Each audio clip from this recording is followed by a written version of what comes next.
World building, character creation, safety tools, explaining how the game actually works. All this and more can be fleshed out in a Session Zero. A Session Zero that I'm running tomorrow as of filming this. Alexa, how screwed am I? It is not looking good, sire. Luckily, I'm a TTRPG expert and there is no way I can mess this up.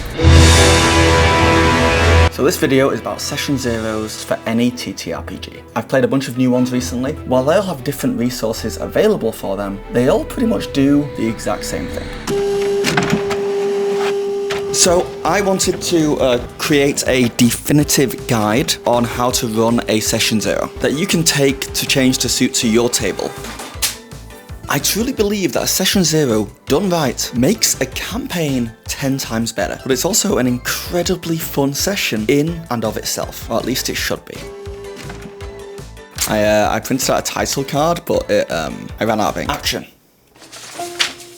So Session Zeros are tricky because you don't actually get to do them that often. In the past 5 years, I've ran 3 Session Zeros because I tend to run quite long campaigns or one-shots. And honestly, I've never quite run a Session Zero I'm entirely proud of. My last one was okay, the one before that was lackluster to say the least, and my first one ever was a disaster. So this guide will be a PDF, a checklist that we're creating in this video to go through step by step in my future Session Zeros, just to make sure they're the best they can be. And it all starts with this, the first step. I've printed off a bunch of resources that I've got online. Blank character sheets, a quick start guide, a character creation guide, maps. You'll usually get everything you'll need from whichever TTRPG's official website, but you can also steal from other TTRPGs too. For example, I really like the maps you can get from the Daggerheart website for Daggerheart, but I would still use them in D&D too. Now, I'm not going to use all this stuff, but they're nice to have. And I'm going to be making this Session Zero checklist document free on my Patreon. Link in the description. Also, supporting me there helps a lot. The funds I make there go directly into these videos, either to buy products to review, production quality, or just equipment and gear that allows me to make these videos. For example, thanks to you guys, I managed to buy myself a portable AC unit, so I can actually film when it's 32 degrees in this very room. Kind of. I can't film while the AC is on because this.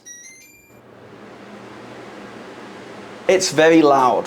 It also means I have this tube thing running through my room now, but that's a necessary evil. So, gather your resources is the first on this list. At the very least, have a core rulebook, easily accessible, and character sheets for everyone who needs them. These could all, of course, be digital as well. I highly recommend creating your world with your players and printing off maps or pages of details about the setting to pass around. Now, you don't have to create the world with your players. Of course, a lot of GMs enjoy doing that all themselves. But every GM is different, every table is different. And Session Zeros are often seen by a lot of players as a boring step that they have to do before they can actually play the game. But in this video, I'm going to show you how to make Session Zeros actually fun, and it feels like you're already playing the game, whatever it may be, and even get some combat in there too. So my first fun tip, aside from make the world with your players if you're willing to try it, because that is fun, but also have stuff around the table that you can pass around. Sheets of paper, information, maps, all this stuff you're printing out. If you pass it around the table, then while you're talking to one person or helping another person understand the rules, the other players have something to look through and check out. Whether it's drawing on maps, text they can be reading through, or books they can be flipping through, have stuff on the table for them and encourage them to look through it. Something for the drawers, the readers, and the flippers. Wait, what is this? OPUS?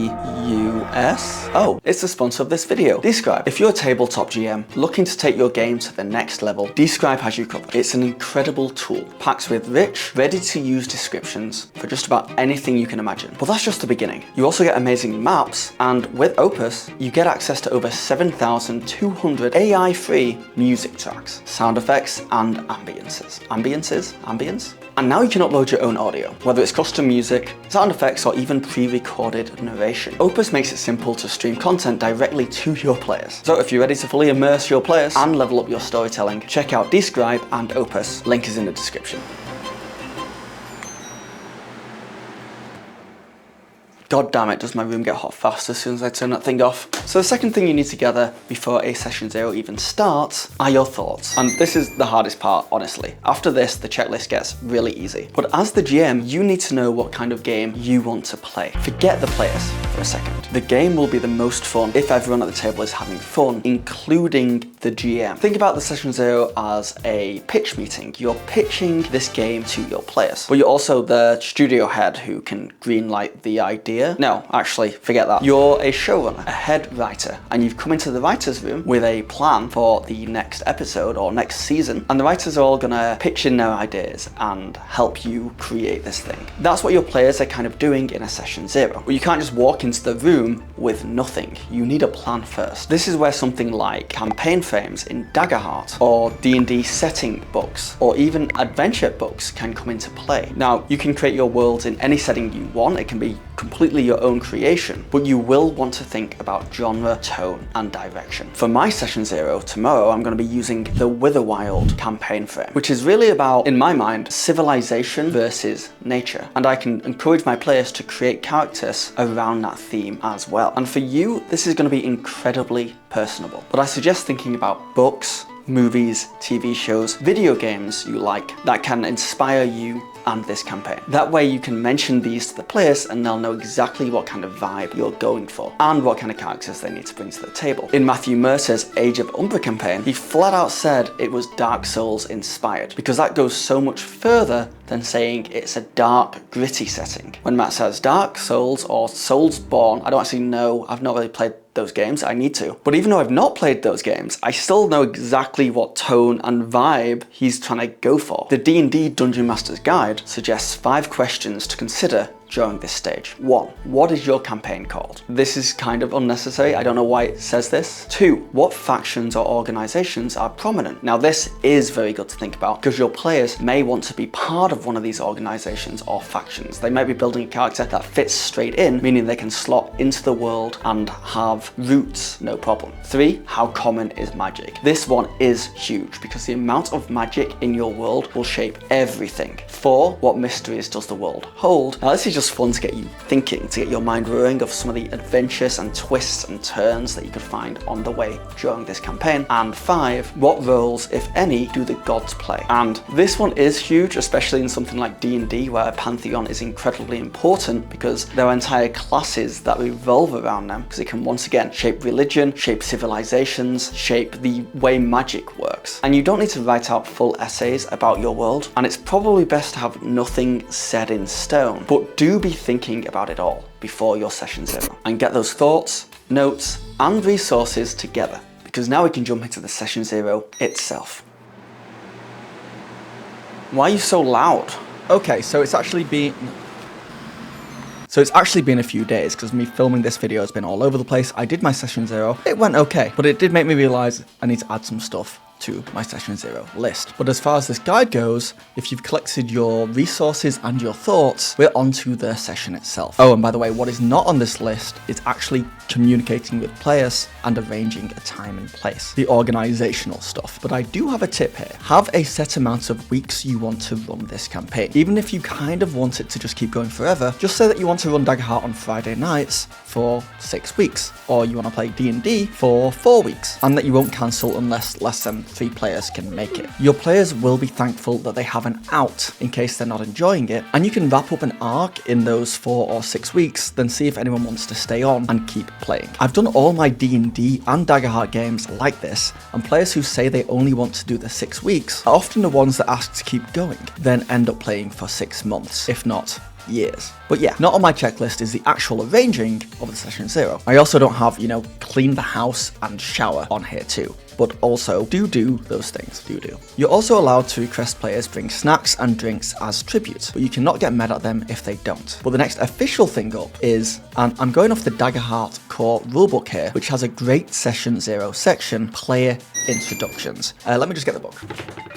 Haha! Oh my god, this smells so good still, by the way. How do they make it smell so good? If this is what the candles smell like that Darrington Press sends out to their favourite YouTubers, then I am jealous. One day I will be a Darrington Press favourite. One day I'll get a candle. But first thing this book wants you to do during a session 0 is player introductions, which is what it sounds like. It's getting settled in, getting to know each other. And all the steps in this book can be used in D&D and other TTRPGs too. Now, in my games, we normally chit-chat for like 30 minutes before we start the game, so this will change from table to table. But I think it's important to have some time before you really get into it, just so the session does not feel too much like homework. During this time though, you can hand out info about the game or the setting for the players to look through. Players can look through character sheets and play guides and can ask you any questions about it. It is important to show all the players the core rulebook here and get them thinking about what kind of character they want to play. Next up in this book is Session Overview and Cats, or as I like to call it, the pitch. You are going to pitch your overall ideas for the game to the players. Then they're going to pitch things at you for making the game more interesting and fun for them. You're kind of giving your expectations to the players, and they are giving their expectations to you and each other. And if you have ever read any Reddit TTRPG horror stories, you know that expectations not being met is the #1 cause for games to just fall apart. This is not the same as world building. So if people talk too much about the world, cities, factions, anything like that, you can just ask them to save it for the next section. This section is about the direction of the game, and by that I mean artistic direction. And yes, I did say cats before and then moved past it quickly, but don't worry, we're talking about it now. And it has nothing to do with cats, the animal, like this demon child. We have nicknames for all our cats, by the way. Asmodeus, Satanus, Beelzy baby. Asmodeus, Satanus, Beelzebub.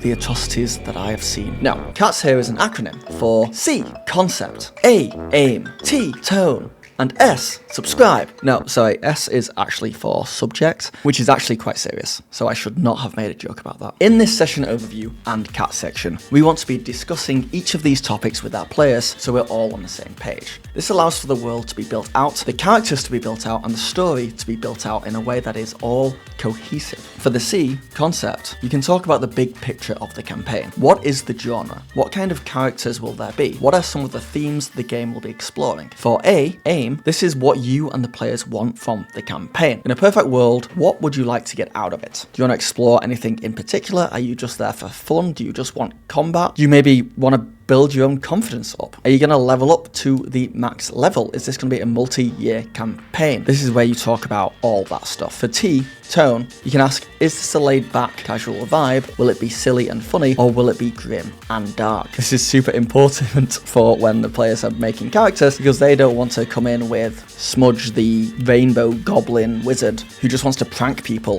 when you guys are playing like a super dark, gritty Game of Thrones campaign. And S, subject. Do you or your players want something specific in the game? Is that anything some people really do not want? Are people okay with blood and gore, or giant spiders, or romance? You can really get into it on each topic of cats and make sure as the GM you let the players know your preferences, but also allow them to all talk about their own preferences on each topic too. You can also talk here about the other safety tools like lines and veils and X cards, which allow players to let the table know certain topics that make them uncomfortable, or giving them the power to shut it down when they're feeling uncomfortable. No discussion, no questions asked. And this is entirely optional depending on the table. But I do believe one thing. If someone is aggressively against X cards or lines and veils, or just don't care about the psychological well-being of their players at all, that's a huge red flag. You cannot want to use them at your table for a variety of reasons, but if it's just because it's woke, then I'd be very cautious. And if you want to know more about the CATS method, it was created by Patrick O'Leary, and I will leave a link in the description for more info on it. Just remember to leave a space for your players to discuss everything with each other. This section of the Session 0 is not just for the players to understand the GM's expectations, or for the GM to understand the players' expectations, but also for the players to understand each other's expectations. Now, the next two steps are character creation and world building. You can do these in any order you want. You may feel like building out the world first will allow your players to create more compelling characters that fit into the setting, or you may feel like building the characters first will allow you to build out a more tailored world. In general, I'm going to be starting with character creation, meaning I want to concentrate on the 3 C's. I don't know, I just like acronyms. Creation, character, connections. Creation is the actual mechanical creation of the character. Character is what makes them tick, their goals, fears, and quirks, and connections is how they are connected to each other and the world. For creation, you just follow the steps the core rulebook of whichever system you are playing tells you to. You know, choose class, ancestry or species, equipment, all that good stuff. Go through the motions. My tip here is not to throw out all the options at once though. If players need to choose a class and an ancestry and a background, for example, do each one at a time with the whole group. Talk through the classes, everyone chooses a class. Look at ancestries, everyone chooses an ancestry. Don't move on to the next thing till everyone understands and is happy with their choice. Most importantly, be patient here. I mean, be patient throughout the whole session 0, but definitely be patient here. There's a lot of choices for the players, and let them know they can go back and change these decisions at any point in the session 0, or maybe even after the session 0. If you're building out the world with your characters, this is a great time to pull out the world map you want to play in and have your players change aspects of it or add new things, like their hometowns. Yes, this is verging on the world building section very heavily, but it allows the players to think about who their characters are in this world and why their characters are this way. And then connections. Do the players know each other? If so, what are their relationships like with each other? Do they know NPCs in the world? What is their relationship with factions or places? What factions exist in this world? You really want the players to feel tethered to the world and each other in a believable way. And since we're fundamentally building the world out at this point, we're very much in the world building section. And for this, I created another acronym that I think is on par with CATS and CCC. SMS. Setting, Map, Story. Okay, maybe I'm not actually good at acronyms. Setting is the kind of world this is. It could be one of the campaign frames, or another established setting, or a new original world created by you. You got the pitch for this world together before the session 0, but now the players can add their own twist on it all. You already spoke to them a little during the overview and CAT section, and the world was probably built out a little in the character creation section, but now is the time to really iron it all out. Figure out what parts of this world gets the players excited, and see if there's anything the players just are not interested in at all. Are there any quirks of the world the players need to know about? For example, the setting of the Witherwild campaign I'm running has 7-day-long nights and 7-day-long days. It also has a really interesting pantheon, and the players can actually help making new gods for it, since there's hundreds, if not thousands, of these gods running about. And yeah, the gods are there, in the realm. The players can and probably will interact with them. So talk about all that here. Map is where you and your players really fill in the world map, if that's the way you're doing things. I got my players to create places their characters would like to go, and even some places their characters are scared of going. I'm going to also fill out some big important landmarks that I'm excited to tell a story around, and you can talk about all these places as the map gets filled out. This means that by the end of the session 0, you'll have places on the map tied to the characters' pasts, their goals, and their fears, which is exactly what you want. The second S is story. You don't need to set it in stone, but talking to your players about potential conflicts in this world, the history and the potential direction of the narrative can help them think about where they would want their character to fall within this setting. What are their allegiances? How has the world affected them? What are their goals? And it also allows you to take notes about what kind of stories they would want to tell and how to incorporate their characters into these stories more. The D&D Dungeon Master's Guide also talks about bringing characters together. Let me get that book.